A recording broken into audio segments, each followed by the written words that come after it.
Toks Talks podcast, a podcast where we discuss topics surrounding business, relationships, and personal development.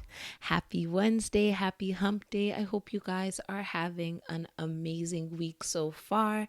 And I hope you had some time to meditate on the words to live by for last week, which were positivity is a muscle. Man, muscles, building muscles.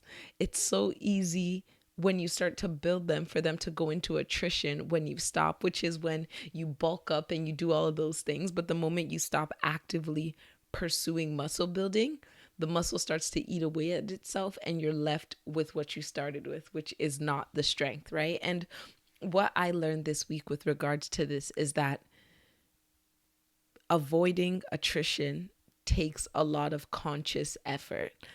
For me, I kind of have a positive disposition as a person, but there are certain things that I just don't have the patience for, which is not a great thing. That's what I'm really working on. And I'm learning that in those moments where you actually want to default, that is especially the most important moments where you have to push yourself to do whatever it is you're trying to do to build whatever muscle it is you want to build. Because in moments where life is good, it's easy to be positive. It's about learning how to be positive when life is not good, right? And learning how to be realistic, of course, but still have a positive solution focused disposition in those times where it's so easy for you to just say, nope, we're no longer doing this. And I hope that just the thought and the concept of positivity being a muscle was able to help you guys really just understand that you do have control. And having control doesn't mean things are easy, but it means that if you are willing to put in the hard work to push for it, you are able to build and develop into whomever or whatever it is you want to be that you believe is best for you. And with that being said, we're going to get right into the talk for this week, which is about waiting. Waiting sucks. Patience, having or being forced to have patience sucks. And especially right now, as we're entering into the end of this interesting, strange, different, earth rattling year, there's a lot of things that we wanted in the beginning of the year that we were working towards, things that God said were ours. And the excitement of stepping into something new and not getting it right away, it's really hard to keep that momentum in the middle period, which is the waiting season, when you've stepped into whatever it is has been promised to you, but then now you're waiting for in the gap or the interim of actually materializing that thing and the initial steps you took, right? And the thing about waiting is that we want all of these things, and the things that we want are good things that will bring us peace, that will bring us prosperity, that will bring us influence, that will make us a blessing. And there are many things that we've been promised, right? And where it really gets difficult, as I said, is when it's been a while and it's not coming and it really seems like it won't come. You know, when we get that initial jolt of energy and positivity, it's so refreshing, you know, and it's so new and it's lovely. And we all know when we get new things, when we meet a new person, like the initial honeymoon phase of an idea, of a person, of a new opportunity, of hope, it's just so beautiful. It's so encouraging. It's so exciting. You're learning all these new things and everything just seems wonderful, right? But then we get to that plateau. And that's where the waiting season really comes into play, where there's not that allure of the newness, but there's also not that satisfaction or excitement of completion. And how do we maintain in the waiting season, right? And what I want to tell you guys about the waiting season is that it's where greatness is created, right? And it's where endurance is built. It's where strength is built. And when we're in that waiting season, what we need to do is actively wait. That is the most important thing to do in the waiting season. And when I say actively wait or the act of actively waiting, it's taking actions in the interim of receiving what you've prayed for, what you've hoped for, and what you know is yours.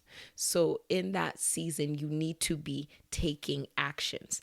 And before, I'm going to give you guys 5 steps or 5 tips to help you in your active waiting. But before I get into that, there are 2 points that I thought were very important for me to make just to keep things in perspective. And the first one is that being content with where you are does not mean you should be complacent. Let me repeat that. Being content with where you are does not mean you should be complacent. And I think these two sometimes get, like, being content sometimes gets this bad rap that it's being complacent. And complacency means that you do not want to do more, that you're okay with where you are, and that you have no further ambitions. Whereas being content with where you are is you giving the season you're in its due grace and its due appreciation. We do not want to be people who are not able to stop and smell the roses because we're running towards the garden. Because what happens if we don't get to the garden? Or what happens is that if we spend our whole lives chasing something and we never enjoy the moments that were part of the journey, you're going to live a very unfulfilled life. Being content with where you are is saying, this is where I am right now, and I'm happy for what it's offering me. Do I want more? Absolutely. Will I work towards more? Absolutely. If I was in this place 5 years from now, if I was in this place 5 months from now, would I be happy? Probably not. But in this moment that I am here, I'm going to make the best of it, fill myself with appreciation, and sink in, or let everything that it has to offer sink into me. And I'm going to absorb it openly with a positive attitude. And that's the first one. The second one is that humility and mediocrity are not the same thing. I feel that sometimes the situation of being humble and having a humble disposition is sometimes looked at as the same thing as being mediocre. Mediocrity is an action or an inaction. Humility is a disposition. So with humility being a disposition, what that means is that you can have all the success of this world. You can have all of the money, all the influence, all the impact, everything of this world, and you can still remain humble.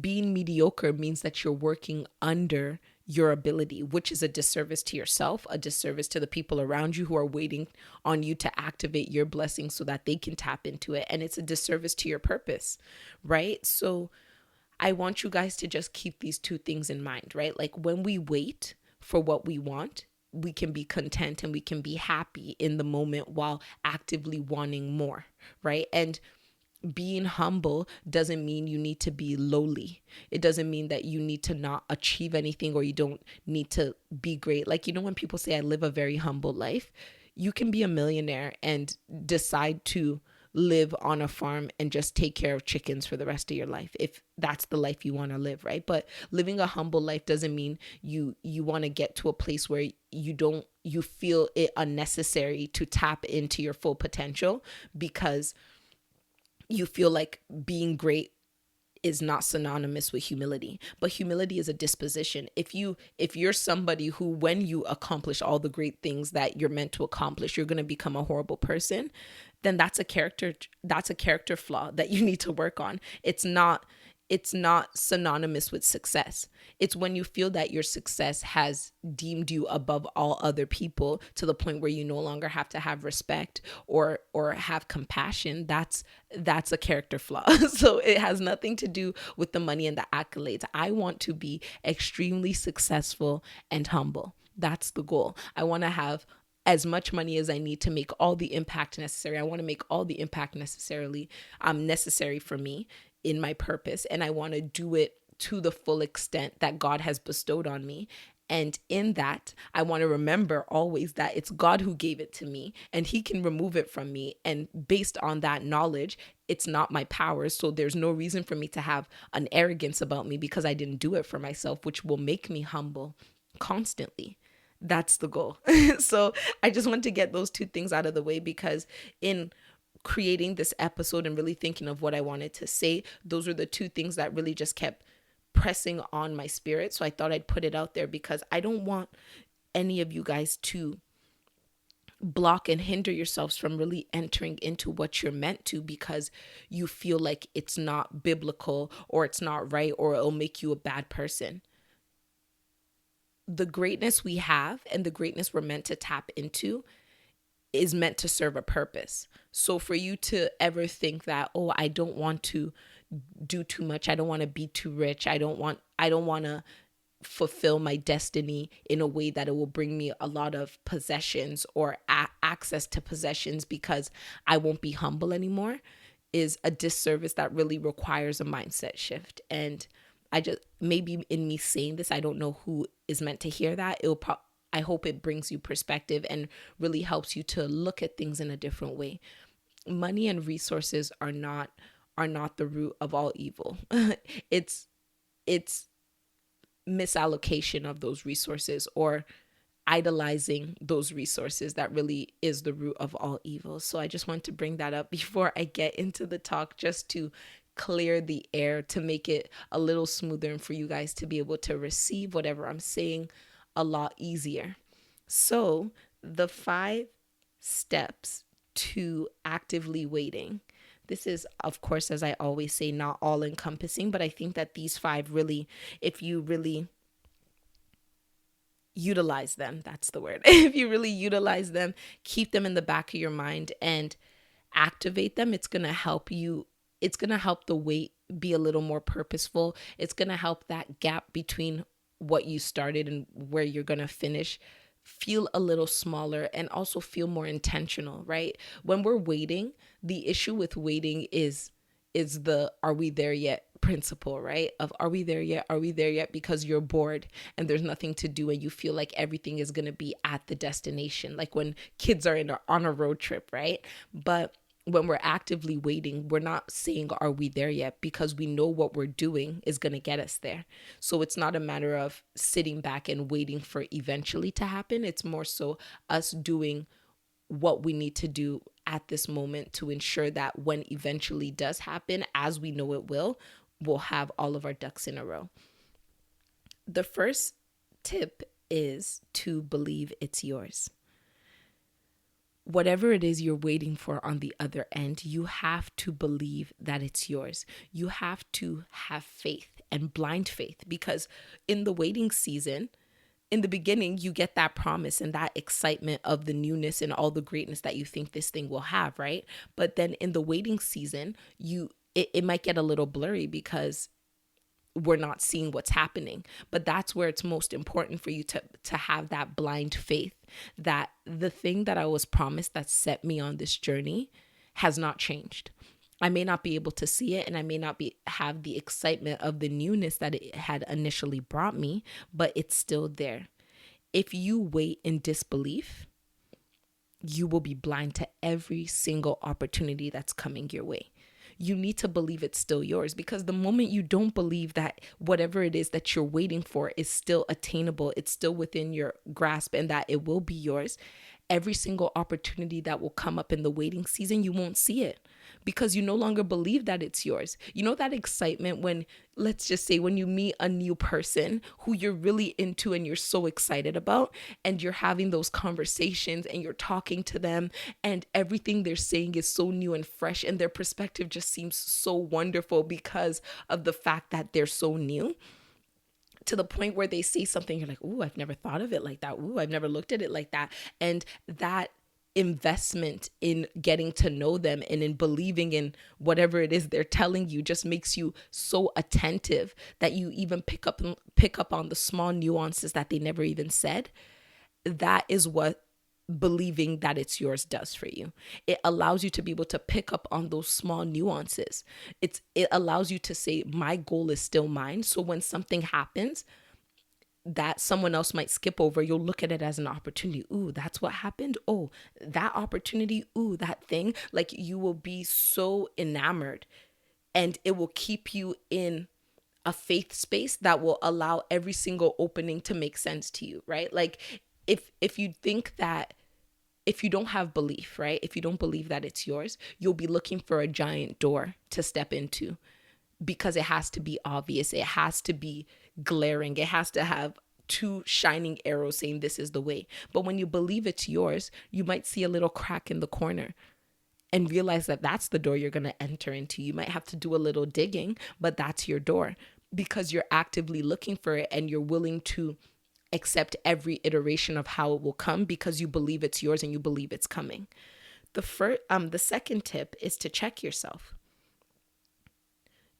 We need to always take an internal inventory of whatever it is we have. And one thing about checking yourself that really becomes easier and more glaring when you do the first step, which is believing it's yours, is that you become confident in what you already have. You do what you already have. When we are waiting, there can be in that gap period, especially if it's longer than we expected, there can start to be negative thoughts that will make us feel as if maybe we don't have what it takes. Those voices will start to trickle in of, maybe I need to do something else. Maybe I was never even built for this. Maybe I don't have the tools. Of course, there is always work to be done, right? But it's important to keep checking yourself and reminding yourself that you already have what is needed. You have the tools that are needed for the season, and the tools that you have are enough for the season you're in. As we go forward, there might be more tools, and I'm going to discuss that more in step 3, but you need to take inventory. You need to, first of all, take a personal inventory of everything you have and enter into all of those tools with confidence. You might not be the best spoken person, but maybe that's not what is needed in this season, right? And I always remember the quote that God doesn't call the qualified, he qualifies the called. And if you look through the Bible at most of the most popular Bible characters, it seemed to the naked eye and it seemed to logic that they didn't have what it took. But when we look at what they were able to do with what they did have, you realize that it's the confidence of understanding that if this is what I'm called to do, it must be because I already have what I need to take the next steps, right? And in checking yourself and taking a personal inventory, it's also important for you to look at the external resources that you also have, right? It's one thing to look at what are the things that I'm good at, what are the things I can do, and then also take a look at your immediate circle of influence and impact and just your immediate network and say, what are the things that these people can help me with, right? Because no man is an island and we do not do things on our own. And when you just look on the inside, it can become very discouraging. But if you take a step and look outside of yourself, you'll see that there are a lot of people who have already been placed in your life. There are a lot of resources that you probably haven't tapped into. And that's why it's important to do that check during the waiting season so that you don't allow discouragement to just overcome you to the point where you feel so unworthy. And maybe there are things that you don't have that aren't your strengths, but you can look to your left, look at your friends, look at your significant others, look at the people you connected with last year, and maybe those are their strong suits. Reach out to those people. Let's not get so discouraged that we don't see everything that's around us. The third tip is to do your work. And this comes after you've done a check, right? You see what you have, what you need, and then you decide what you need to do. When you believe it's yours, you'll be more willing to do the preparation for whatever it is you want. And this just goes right back to number 1 of believing it's yours, right? There is a work required in the waiting season. Actively waiting means what am I supposed to be doing right now? What is it that in this season I need to pick up? What are the tools that are required of me that I need to take to ensure that when I get to the final destination, that I won't squander it, that I won't lose it, that I won't mess it up, right? So whatever that work is, after you've done the check of everything you have, take a look at the situation. Let's say the thing is you want $1 million. Let's just make it that, because most of us, well, all of us want money, and some extra money would probably do us all a little bit of good. And you want $1 million. And in the beginning, you saw the ideas and the plans that were shown to you, that these are the plans that if you continue on this path, you will reach your destination. Have you done the work? Hearing about the plans and doing it in the beginning, what more do you need to do, right? It's not just creating a product and putting it out there and becoming a millionaire. What's the marketing you need to do? What are the preparations you need to do? What are the legal things you need to do? What are the foundations that you need to set to ensure that when you do get that thing that's yours, it won't fall, right? Because if you build a foundation that can only accommodate 10 stories and something's about to be 50 stories, it will crumble on itself because the weight of it will crush it because it wasn't properly prepared for, right? It's better to prepare for 100 pounds and only get 2 than it is to prepare for 2 pounds and then end up with 100, right? So it's doing the work, doing whatever it is, and being willing to do that work. And that is essential to the active waiting period. What is it you need to do? Who is it you need to get in contact with? What are the assurances you need to put in place to ensure that when you step into whatever it is you're stepping into, you will have all of your ducks in a row? This is where you get your ducks in a row. This is where you figure out what your ducks are. You know what I mean? The fourth tip is to focus on the good. I also wrote it as focus on the 99. Don't become so fixated on what you don't have to the point where you become an ingrate of what you do have. And this is so important, right? Because what we focus on magnifies.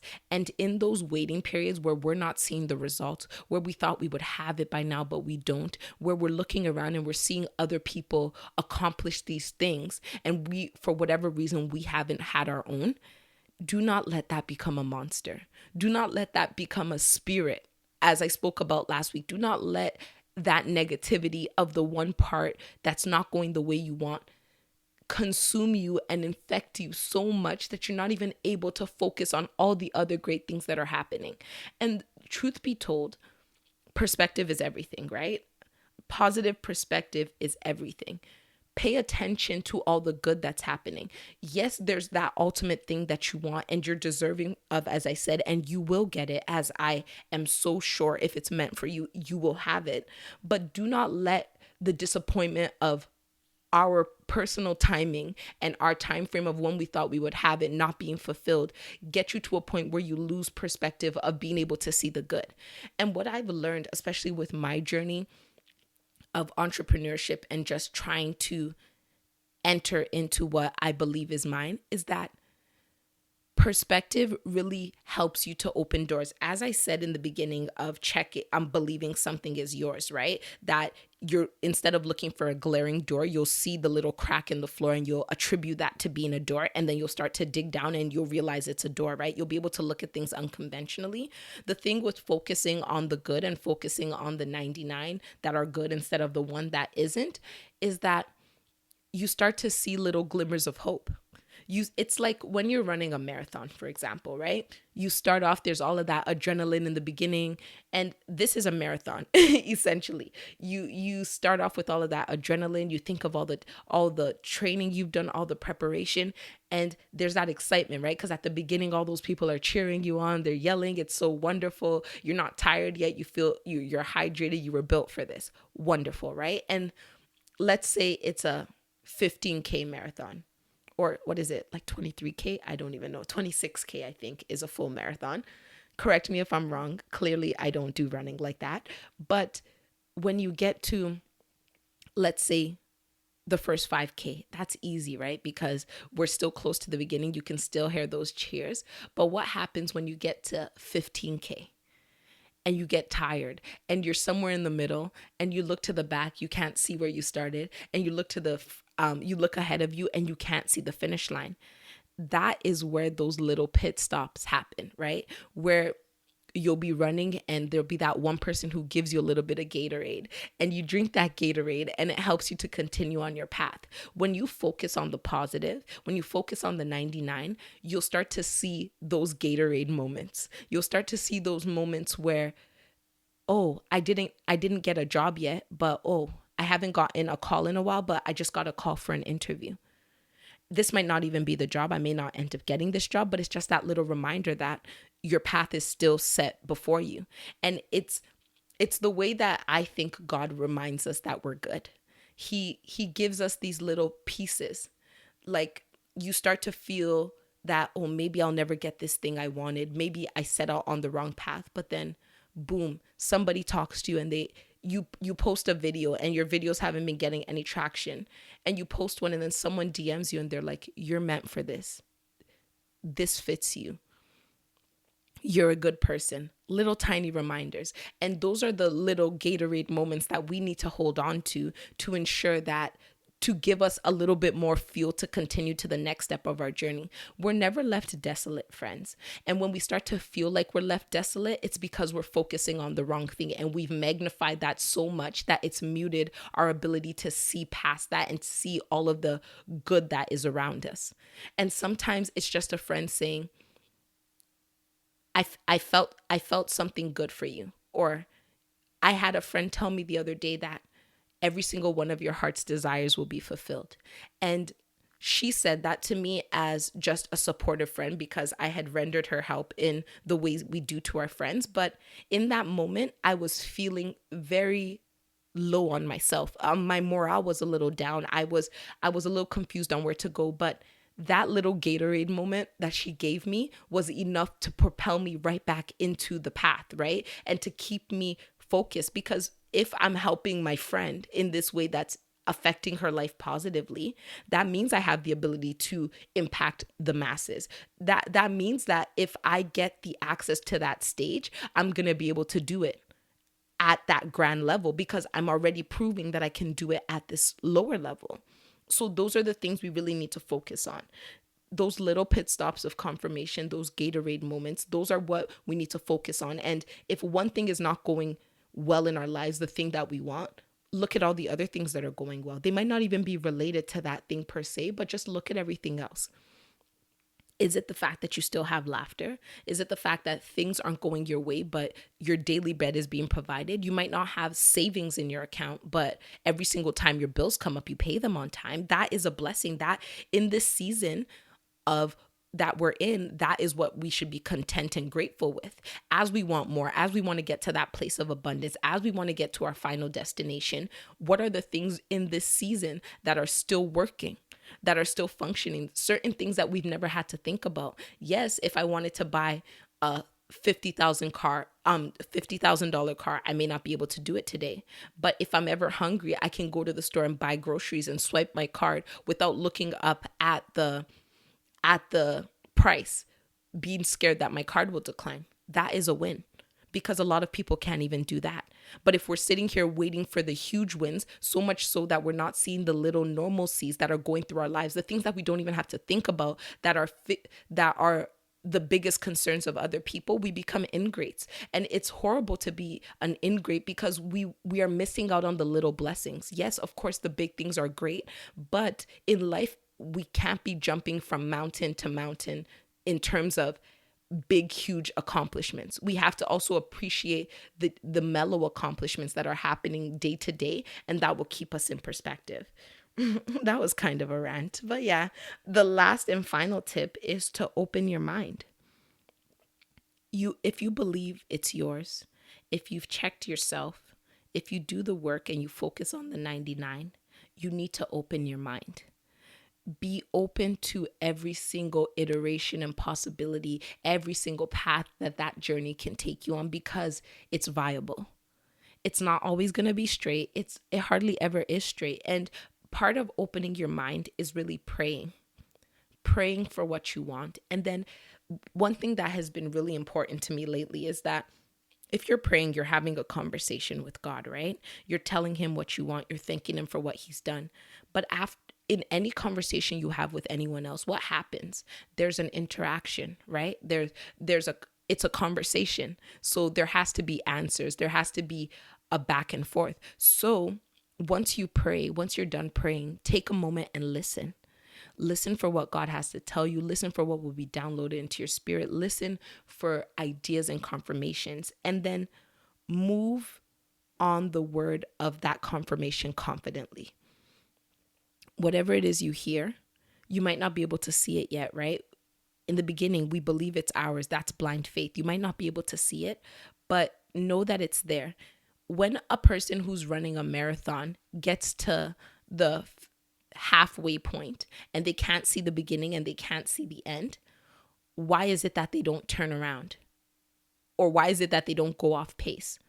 Because they are confident in the fact that the ending exists. So even if they can't see it right now, they know that they're built and prepared for it. And they know that there will be moments where you can't see it. They'll take their Gatorade and they'll continue on the path. And that is what we need to do as well, friends. Like, we need to be confident and move on the word. If the word has been given to you, if this is what your destiny says, if you feel it with every fiber of your body, it's still true when you can't see it. It's still there, right? Wouldn't it be lovely if we could just step out of our bodies and do a zoom out all like really far back so that we could see the beginning, we could see the end, and we could see where we are? That would be wonderful, right? But that's not faith. And that's not what we're meant to do. But do that in your mind. Zoom out. See that, oh, I feel like I'm somewhere in the middle of this. What do I need to continue on my path? What are the Gatorade moments that I need? What is the confirmations that I need? What should I be looking at to make sure I'm on the right path? What are the preparations I need to make? And when we do this, trust me, we will get to that end because it's already been promised there, right? The finish line is there. The accomplishments are there. And when we get through that quiet season in the middle and we continue to move, we'll start to hear those whispers of cheering again. We'll start to get those confirmations. We'll start to get those opportunities and things will start flowing again. And before you know it, you'll be at the end, running through that finish line, accomplishing everything you had accomplished. And people will see you and they'll cheer for you, but they won't know those dark moments in the middle where you needed a cheer, but you didn't have one. And that's the part of life, right? So I really hope that this helps you. And just for a recap, the 5 steps to actively waiting are: 1, believe it's yours. 2, check yourself. 3, do the work. 4, focus on the good or focus on the 99. And 5, open your mind. I will put these in the show notes again so that you guys can have them just to look over and to remind you of what you should be doing. And with that, I'll get right into our words to live by for this week, which are stay the course. I'm sure you guys probably could have seen that coming because that's what it is. We need to stay the course. The course is not always going to be clear. We won't always be able to see the beginning from the end, but when we trust in God and we have our conviction that this is where we're meant to be, it helps us to stay on that path. So look at the paths that you've been on. Look at the paths that you know are yours, the ones that you've put on the shelf, but they're burning for you to pick them back on. And just really take a moment and apply these steps and talk to God and ask what you need to do to stay on path, right? Because there are some things that we drop and we never think about them again and never even care to pick them up and never care for them to exist. But there are some things that just burn at us, that just keep coming to our minds that we've tried to let go of, but they're not letting go of us. When we try to let go of them, they're not letting go of us. They're burning on the inside of us. They're telling us to do them. And when these things are truly meant for us, there is a path, there are instructions. It might not be clear, but just take the time to really just encourage yourself to stay on the course. This week, just look for those Gatorade moments and focus on the 99. Check yourself, have that confidence, go through the steps one by one, and just encourage yourself to stay on the path. Because when you reach the destination and you're basking in everything that is meant for you, you'll look back at the pains, the labor pains and the difficulties, and you'll forget. And I say labor pains because I have so many people around me who have had kids, and I'm like, how was your labor? And they were like, it's terrible, but I want more. And I'm like, how does that happen? And my mom always says that God puts a spirit of forgetting. When you finally get that thing that you want, all of the struggles that it took to get there just become a blip and they become so irrelevant. And that's what we need to hold on to stay the course. Thank you guys so much for listening. Have an amazing week and I'll talk to you next Wednesday. Bye.